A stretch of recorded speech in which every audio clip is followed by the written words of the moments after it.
পাপাচারে লিপ্ত হয়েছিলাম, আল্লাহ আপনি আমাকে জাহান্নামে দিয়ে দেন, কিন্তু গোপনে গোপনে দেন, মানুষের কাছে আমাকে অপমান অপদস্থ করবেন না, কারণ আমি কোনো ভালো কাজ করতে পারিনি।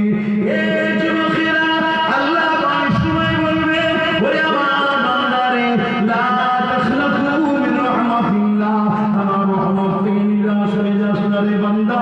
বান্দা তোর আমলনামাটা দেখা, আল্লাহ পাক কিভাবে বান্দার আমলনামা দেখবে?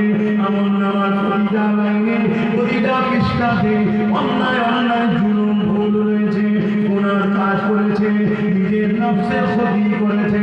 মনে রাখবেন দুই ধরনের গুনাহ হয়, একটা হলো হককুল্লাহ, আল্লাহ পাকের হক আদায় না করা, আর একটা হলো হককুল্লাহ, বান্দা হক না আদায় করা।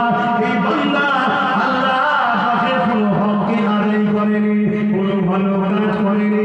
এই দৃশ্য দেখে আল্লাহ পাক বলবে, বান্দারে তুই তো কোনো ভালো কাজ করিসনি।